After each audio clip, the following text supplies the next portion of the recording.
नमस्कार साथियों, स्वागत है आप सभी का YouTube चैनल के इस ऑनलाइन प्लेटफॉर्म पर। उत्तर प्रदेश पुलिस कांस्टेबल भर्ती परीक्षा 2024 का यह दूसरा प्रैक्टिस सेट है, जिसमें समान हिंदी और समान ज्ञान के प्रश्न होंगे। आइए प्रश्न संख्या 1 से शुरुआत करते हैं। सिंधुर्मी में संधि है। सिंधुर्मी में संधि पूछा जा रहा है, तो इसमें जो संधि होगा वो दीर्घ संधि हो जाएगा, है ना। तो सिंधु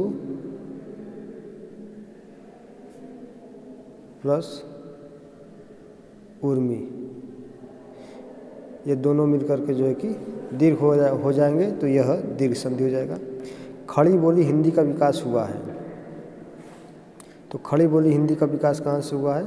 ये सौर सैनी अपभ्रंश से हुआ है, तो इसका राइट आंसर हो जाएगा सौर सैनी अपभ्रंश। गांधी को राष्ट्रपिता कहा गया, वाक्य में संज्ञा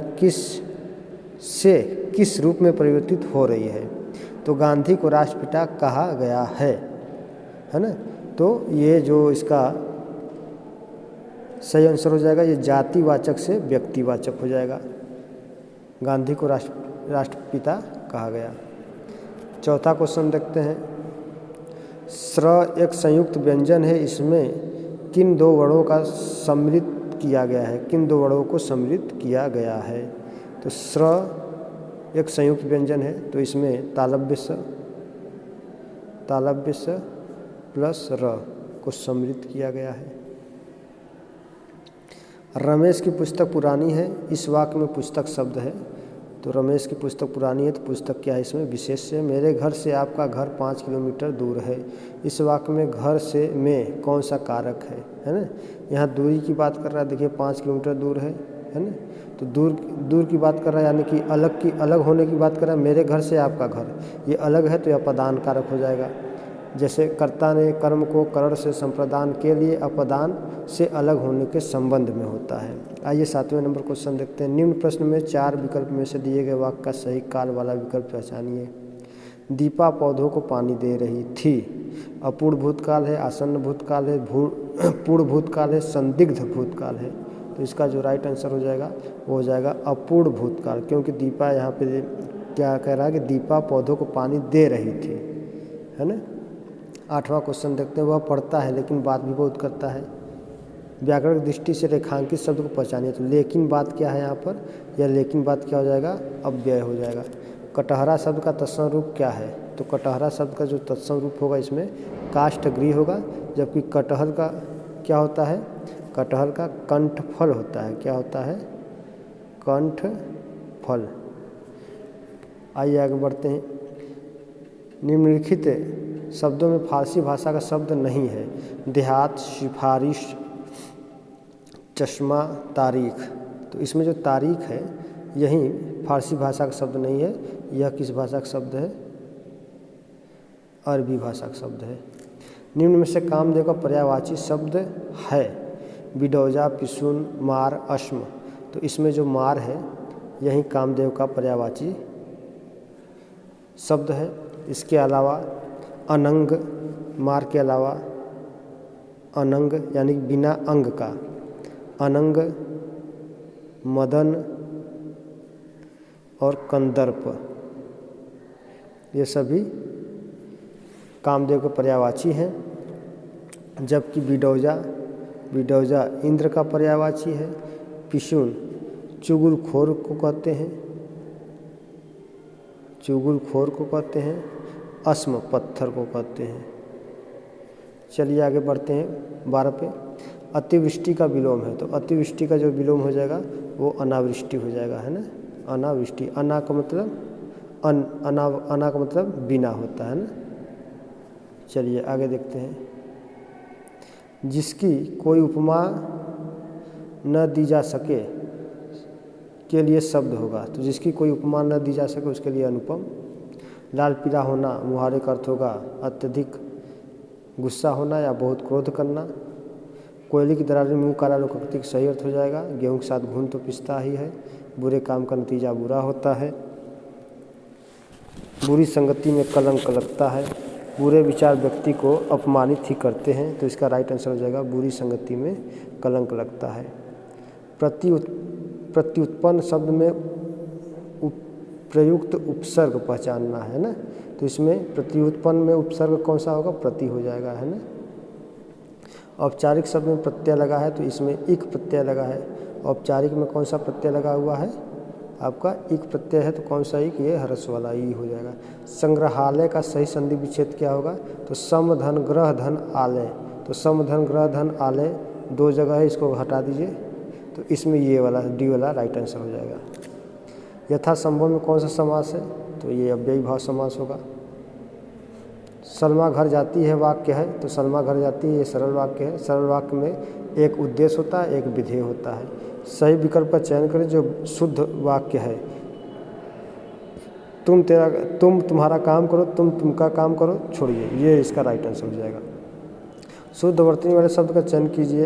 अंत्याक्षरी, पूज्यनी, तदोपरांत, कवियत्री, है ना, तो इसका जो शुद्ध वर्तनी होगा वो हो जाएगा अंत्याक्षरी। पूजनी नहीं होता है बल्कि पूजनी होता है। देखिए यहाँ पर ये पूजनी होता है। तदुपरांत नहीं, तदुपरांत होता है, तदुपरांत होता है। कब इत्री होता है, इसका कब इत्री होता है ना। आइए प्रश्न संख्या 23 पे चलते हैं। विभत्स रस का स्थायी भाव है। विभत्स रस का स्थायी भाव क्या है, जुगुप्सा। शोक किसका है, करुण रस का स्थायी भाव, करुण रस का स्थायी भाव शोक है। और विस्मय किसका है, अद्भुत रस का, है ना, अद्भुत रस का है। 25 नंबर है, मंगल भवन अमंगलहारी द्रवहु सो दशरथ अजीर बिहारी। इन पंक्तियों में किस छंद का प्रयोग किया गया है, तो चौपाई का प्रयोग किया गया है ना। इसमें किसका प्रयोग किया गया है, चौपाई का किया गया है। प्रत्येक छंद में 4-4 चौपाई होते हैं और प्रत्येक चौपाई में 16-16 मात्रा होती है ना। आइए 26 नंबर देखते हैं। तेरी बर्छी ने बर छीने हैं खलन के, इसमें कौन सा अलंकार है, तो इसमें अलंकार यमक हो जाएगा। तुलसीदास द्वारा रचित रामचरितमानस में कितने कांड है, तो तुलसीदास द्वारा रचित रामचरितमानस में कुल 7 कांड है ना। कुल कितने कांड है, 7 कांड है। और कुल कितने कांड है इसमें, कुल 7 कांड कौन कौन से हैं, देखिए मैं नाम बोल दे रहा हूँ। बालकांड, अयोध्या कांड, अरण्य कांड, किष्किंधा कांड, सुंदर कांड, लंका कांड और उत्तरकांड। आइए 28 नंबर देखते हैं। हिंदी की आदि जननी क्या है, तो हिंदी की आदि जननी संस्कृत है, इसका 7 हो जाएगा। आइए अब ये गद्यांश दिया हुआ है, इस गद्यांश को पढ़ने में समय ज़्यादा चला जाएगा, इसलिए मैं सीधा इसका उत्तर दे रहा हूँ। और हाँ एक चीज़ और, गद्यांश आप लोग को जब भी हल करना हो तो सबसे पहले आप लोग क्वेश्चन पढ़िए, फिर उसके चारों ऑप्शन को देखिए, जो सही लगे उस पर टिक लगाइए। टिक लगाने के बाद फिर पुनः आप जो है कि एक बार गद्यांश को पढ़ लीजिए, तो सटीक आंसर मिल जाएगा। आइए देखते हैं उपर्युक्त गद्यांश का सही शीर्षक है, तो उपर्युक्त गद्यांश का सही शीर्षक क्या हो जाएगा, शांत रहो सुखी रहो, है ना। 30 नंबर क्वेश्चन देखते हैं। क्रोध आने की स्थिति में शांत रहने की प्रवृत्ति को क्या नाम दिया गया है ना। सुख का मार्ग, क्रोध पर विजय, महायोग या शांति। जब आप पढ़ेंगे तो उसमें आपका सुख का जो मार्ग दिया होगा वो महायोग के रूप में होगा। क्रोध को काबू में रखने में मुख्यतः कौन से रोग दूर होते हैं, तो क्रोध को काबू में रखने में मुख्यतः पाचन क्रिया से जुड़े हुए रोग दूर होते हैं। ये आपको गद्यांश के मध्य में ये मिल जाएगा। चिंता की रेखाएं कहाँ उभर आती हैं, तो उसमें भी उसका उत्तर मिल जाएगा मस्तिष्क पर। शांत रहने की प्रक्रिया में आगे बढ़ने के लिए रात को क्या करें, डायरी पर लिखे हुए अनुभव पढ़ें, क्रोध के अनुभव डायरी पर लिखें, विश्वासपूर्व प्रभु से प्रार्थना करें। तो इसका जो राइट आंसर हो जाएगा वो हो जाएगा आपका क्रोध के अनुभव डायरी पर लिखें।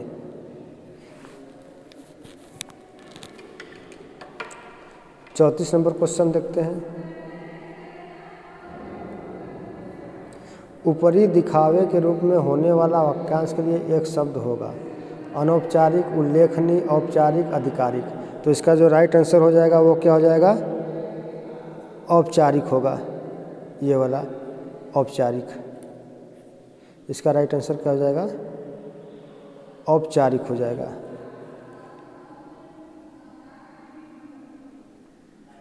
आगे बढ़ते हैं। कौन सा शब्द वायस का समानार्थी शब्द नहीं है ना? तो इसमें वायस का मतलब क्या होता है? कौवा होता है ना? वायस का अर्थ क्या होता है? कौवा होता है। कौवा का काग होता है, काक होता है, एकाक्ष होता है, लेकिन हरित नहीं होता है, तो यही इसका राइट आंसर हो जाएगा। उसका भाई सेक्रेटरी लगा हुआ है। इसमें ये बताना है कि इसमें कौन सा शुद्ध होगा, है ना? उसका भाई सेक्रेटरी लगा हुआ, तो ये इसमें 4 ऑप्शन दिए, चारों में कौन सा सही हो जाएगा? तो उसका भाई सेक्रेटरी है, तो यही इसका राइट आंसर हो जाएगा। दिए गए वाक्यांश के लिए एक शब्द दीजिए जिसका विवाह न हुआ हो। उसे क्या कहेंगे? जिसका विवाह न हुआ हो उसके लिए आप अपरियोडित शब्द का प्रयोग करेंगे। अब देखिए समान ज्ञान का क्वेश्चन है। नवंबर 2023 में किसे प्रतिष्ठित बुकर पुरस्कार 2023 प्रदान करने की घोषणा की गई? Paul Murray, Sarah Bernstein, Paul Lynch या जोनाथन स्क्रोफे? तो इसका जो सही आंसर है ये आपका option number C, Paul Lynch हो जाएगा, है ना? तो नवंबर 2023 में आयरलैंड के लेखक पॉल लिंच को बुकर पुरस्कार 2023 प्रदान करने की घोषणा की गई थी। उन्हें यह पुरस्कार उनके उपन्यास प्रॉफिट सॉन्ग के लिए दिया गया था, है ना? प्रॉफिट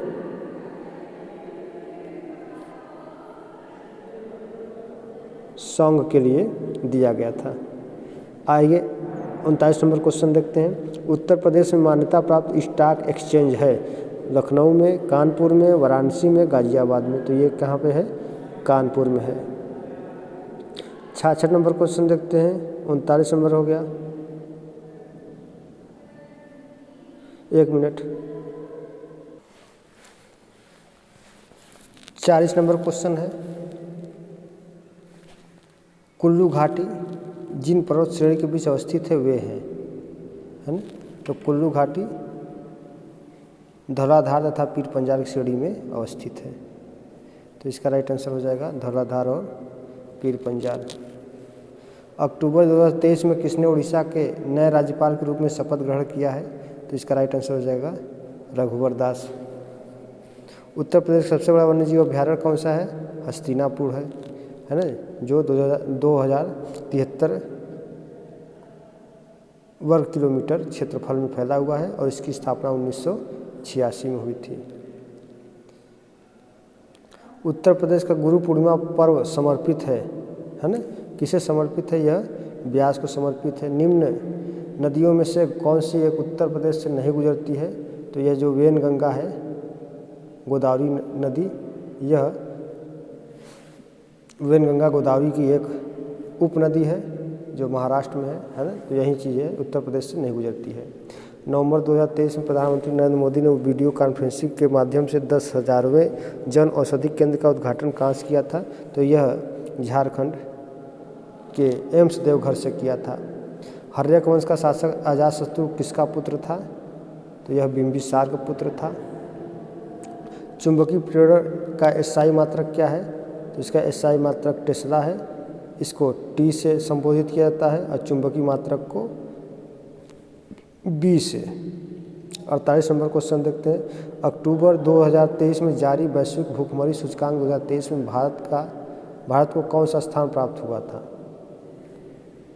तो इसे 111वां स्थान प्राप्त हुआ था, जबकि प्रथम स्थान पर भूखमरी सूचकांक में प्रथम स्थान पर जो है किस समय बेलारूस है। बेलारूस का प्रथम स्थान है। निम्न में से कौन भारतीय संविधान के अंतर्गत सही सुमेलित नहीं है? पंचायत भाग 9 में है, ये है। नगर पालिका 9 क में है। सहकारी समितियां 9 के ख में है। जबकि अधिकरण है यही सुमेलित नहीं है ना? तो यह भाग 14 में, अधिकरण भाग 14 में है। और भाग 10 में किसका वर्णन किया गया है? भाग 10 में अनुसूचित जाति और जनजाति के क्षेत्रों का वर्णन किया गया है। 50 नंबर का देखते हैं क्वेश्चन। अक्टूबर 2023 में 8वां ब्रिक्स अंतर्राष्ट्रीय प्रतिस्पर्धा सम्मेलन 2023 कहाँ आयोजित हुआ है? तो यह नई दिल्ली में आयोजित हुआ है। निम्न में से कौन जनपद प्रयागराज जनपद के साथ सीमा नहीं बनाता है? तो देखिए जौनपुर बनाता है, प्रतापगढ़ बनाता है, भदोही बनाता है, लेकिन फतेहपुर नहीं बनाता है ना, फतेहपुर नहीं बनाता है। तो इसका राइट आंसर क्या हो जाएगा? फतेहपुर हो जाएगा। इसके अलावा जौनपुर, भदोही, प्रतापगढ़ के अलावा मिर्ज़ापुर, फिर कौशाम्बी है और इधर चित्रकूट है, ये सभी क्या करते हैं? प्रयागराज से अपनी सीमा बनाते हैं। आइए देखते हैं क्वेश्चन नंबर 52। अंतर्राष्ट्रीय साक्षरता दिवस कब मनाया जाता है? तो अंतर्राष्ट्रीय साक्षरता दिवस यह 8 सितंबर को मनाया जाता है। दक्षिण पूर्व एशिया का पहला नाइट स्काई अभ्यारण्य भारत के किस राज्य केंद्र शासित प्रदेश में स्थापित किया जाएगा? तो यह लद्दाख में स्थापित किया जाएगा। निम्न में से कौन सा अग्र मस्तिष्क का हिस्सा नहीं है?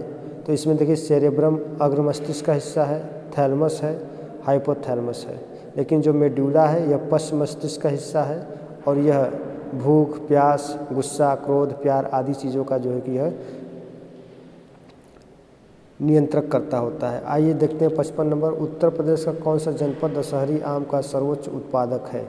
तो ये जो लखनऊ है, लखनऊ में मलिहाबाद है ना, ये जब आप लखनऊ से हरदोई के रूट पर जाएंगे तो यहाँ पर मलिहाबाद है वहाँ पर जो कि है ज़्यादातर दशहरी आम होते हैं। आगे देखते हैं। आलू निम्न में से किसका एक प्रमुख स्रोत है? तो कार्बोहाइड्रेट का है ना, आलू में कार्बोहाइड्रेट सर्वाधिक मिलता है। अजंता एवं एलोरा गुफाएं किस नगर में स्थित है? तो अजंता एवं एलोरा गुफाएं यह महाराष्ट्र के औरंगाबाद में स्थित है।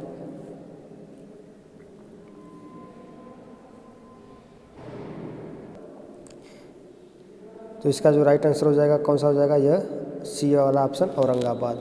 और हाँ, इसमें चीज़ और भी जान लीजिए कि इस एलोरा के कैलाश मंदिर भी है और एलोरा कैलाश मंदिर का निर्माण राष्ट्रकूट नरेश कृष्ण प्रथम ने करवाया था।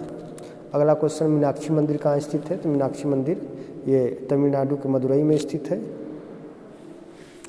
और मदुरई पांड्यों की राजधानी भी थी, पांड्यों की है ना, ये पांड्यों ऐसे लिखेंगे, पांडव नहीं, ये पांड्यों अलग थे, ये पांड्यों की राजधानी थी। और संगम काल में प्रथम और तृतीय संगम यहीं आयोजित भी किए गए थे और इसकी अध्यक्षता आचार्य अगस्त्य एवं नक्कीरर ने किया था। 59 नंबर क्वेश्चन देखते हैं। WHO विश्व स्वास्थ्य संगठन का मुख्यालय कहाँ स्थित है? तो यह जेनेवा में स्थित है, स्विट्जरलैंड के जेनेवा में। यदि सरकार द्वारा राज्य नीति के निर्देशक सिद्धांतों को लागू नहीं किया जाता है तो एक नागरिक निम्न में से किसके पास जा सकता है? उच्च न्यायालय के पास, उच्चतम न्यायालय के पास, राष्ट्रीय मानवाधिकार आयोग या इनमें से कोई नहीं? तो इसका जो राइट आंसर होगा वह इनमें से कोई नहीं होगा। संविधान के भाग 4 में अनुच्छेद 36 से 51 तक राज्य के नीति निर्देशक तत्वों को वर्णित किया गया है और वे जो राज्य के नीति निर्देशक तत्व हैं इनके अंतर्गत वे कल्याणकारी लक्ष्य रखे गए हैं जिनका उद्देश्य नागरिकों को सामाजिक, आर्थिक अधिकार और सुविधाएं उपलब्ध कराना है।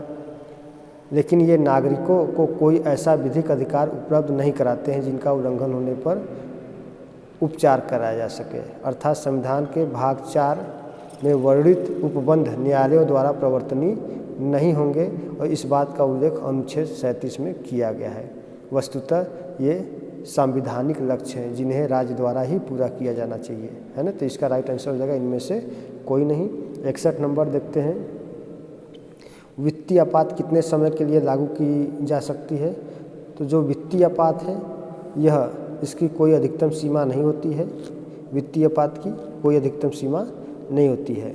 अनुच्छेद 360 के तहत आर्थिक संकट की स्थिति में वित्तीय आपातकाल की घोषणा की जा सकती है और यह राष्ट्रपति के द्वारा ही वित्तीय आपात की घोषणा की जाती है और पहले चरण में घोषणा 2 मास तक प्रवर्तन में रहती है। यदि संसद के दोनों सदनों के संकल्पों द्वारा इसका अनुमोदन हो जाता है तो वह अनिश्चित काल तक बनी रह सकती है, अर्थात जब तक वापस न ली जाए, है ना। तो इसका जो राइट आंसर होगा कोई अधिकतम सीमा नहीं। आगे है उत्तर प्रदेश का एकमात्र मुक्त विश्वविद्यालय किस नाम से जाना जाता है? तो इसी को राजर्षि पुरुषोत्तम दास टंडन मुक्त विश्वविद्यालय के नाम से जानते हैं। इसकी स्थापना 1999 में हुआ था। स्थापना कब हुआ था? 1999 में। आगे देखते हैं 63 नंबर, मुद्रास्फीति के समय के दौरान कर की दरों में निम्न में से क्या होगा, है ना। तो कर की दरों में, जब मुद्रास्फीति के समय के दौरान कर की दरों में क्या होता है, तो मुद्रास्फीति जब होती है तो कर क्या होता है, उसमें वृद्धि हो जाती है। चेचक के लिए टीके का आविष्कार किसने किया था? तो चेचक के लिए टीके का आविष्कार एडवर्ड जेनर ने किया था, है ना। और चेचक एक वायरस जनित रोग है। इसके टीके का आविष्कार एडवर्ड जेनर ने किया था। चेचक वेरियोला नामक विषाणु से होता है। इसको जरूर आप लोग नोट कर लेंगे, वेरियोला। चेचक किस वायरस के द्वारा होता है? तो वेरियोला नामक वायरस से चेचक होता है। आइए देखते हैं प्रश्न संख्या 66। निम्न नदियों में से कौन सी नदी जबलपुर के निकट धुआंधार जलप्रपात का निर्माण करती है? तो इनमें से जो नर्मदा नदी है, इसी के तट पर ही जबलपुर में धुआंधार जलप्रपात बनता है और इस स्थान का नाम है भेड़ाघाट। बहुत ही मनोरम दृश्य है ये भेड़ाघाट। और यहाँ पर संगमरमर, सफ़ेद संगमरमर मिलता है। आगे है, निम्न में से कौन सा राज्य नेपाल के साथ अपनी सीमा साझा नहीं करता? देखिए, उत्तर प्रदेश करेगा, पश्चिम बंगाल करेगा, बिहार करेगा, लेकिन असम नहीं करेगा, है ना। असम किसके साथ करता है? देश की बात की जाए तो भूटान। भूटान के साथ असम की सीमा लगती है ना। और एक दूसरा देश कौन सा है? बांग्लादेश है ना, बांग्लादेश। 68 नंबर क्वेश्चन देखते हैं, दूसरे एंग्लो मैसूर युद्ध में गवर्नर जनरल कौन था? तो दूसरे एंग्लो मैसूर युद्ध में उस समय गवर्नर जनरल वारेन हेस्टिंग्स थे, है ना। इसका राइट आंसर डी हो जाएगा। प्रसिद्ध क्रांतिकारी गीत सरफरोशी की तमन्ना अब हमारे दिल में है की रचना किसने की थी? बिस्मिल अजीमाबादी ने किया था इसकी रचना। निम्न में से कौन बंगाल का अंतिम गवर्नर जनरल था, है ना। तो अंतिम गवर्नर जनरल बंगाल का इनमें से कौन सा था? William Bentinck, Warren Hastings, Lord Wellesley या लॉर्ड कैनिंग? तो इसका जो राइट आंसर हो जाएगा वो हो जाएगा आपका विलियम बेंटिंग हो जाएगा, है ना। आगे 71 नंबर देखते हैं, निम्न में से किसे सांख्यिकी का जनक कहा जाता है? R.A. फिशर को, पियर्सन को, बोडिंगटन को, A.L. बॉली को? तो इसका जो राइट आंसर हो जाएगा वो हो जाएगा सर R.A. फिशर हो जाएगा, है ना। इसका राइट आंसर हो जाएगा R.A. फिशर। इसका पूरा नाम है रोनाल्ड ए फिशर, है ना। इन्हीं को सांख्यिकी का जनक कहा जाता है। जबकि भारत में सांख्यिकी का पिता पीसी महालनोबिस को कहा जाता है। ये ज़रूर आप लोग नोट कर लीजिएगा, भारत में पीसी महालनोबिस को भारत में सांख्यिकी का पिता कहा जाता है। आगे बढ़ते हैं, रतले पनबिजली परियोजना का किस नदी पर स्थित है? चेनाब नदी, झेलम नदी, रावी नदी या ब्यास नदी? तो ये जो रतले पनबिजली परियोजना है यह केंद्र शासित प्रदेश जम्मू कश्मीर के किश्तवाड़ जिले में, है ना। किस जिले में? किश्तवाड़ जिले में। कहाँ पे है? यह चेनाब नदी पर है। केंद्रीय बजट के अनुसार वर्ष 2022-23 के लिए अनुमानित राजकोषीय घाटा है, ये तो 6.4% है। थॉमस कप का संबंध है, तो थॉमस कप किससे संबंधित है? बैडमिंटन से। फीफा कप फुटबॉल से, जो फीफा होता है, फीफा ये फुटबॉल से। क्रिकेट तो ICC ही होता है। आइए 75 नंबर और अंतिम नंबर क्वेश्चन देखते हैं। और हाँ, आप लोग को वीडियो अच्छा लगे तो लाइक करें और उसे शेयर करें। चैनल पर पहली बार आ रहे हो तो चैनल को ज़रूर सब्सक्राइब करें। इतना ही अनुरोध है बस केवल आप लोगों से। 75 नंबर क्वेश्चन देखते हैं। निम्न देशों में कौन आसियान का सदस्य नहीं है? भारत, इंडोनेशिया, मलेशिया या सिंगापुर? तो इसका जो राइट आंसर हो जाएगा वो क्या हो जाएगा आपका? भारत आसियान का जो है कि सदस्य नहीं है।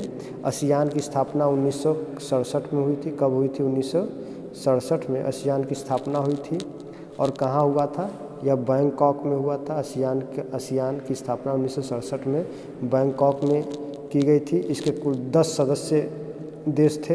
Indonesia, Thailand, Brunei, Laos, Singapore, Vietnam, Malaysia, Philippines, Myanmar और कंबोडिया, जिसमें भारत नहीं था। आज के सेशन में बस इतना ही दोस्तों। बहुत बहुत धन्यवाद आप लोगों का।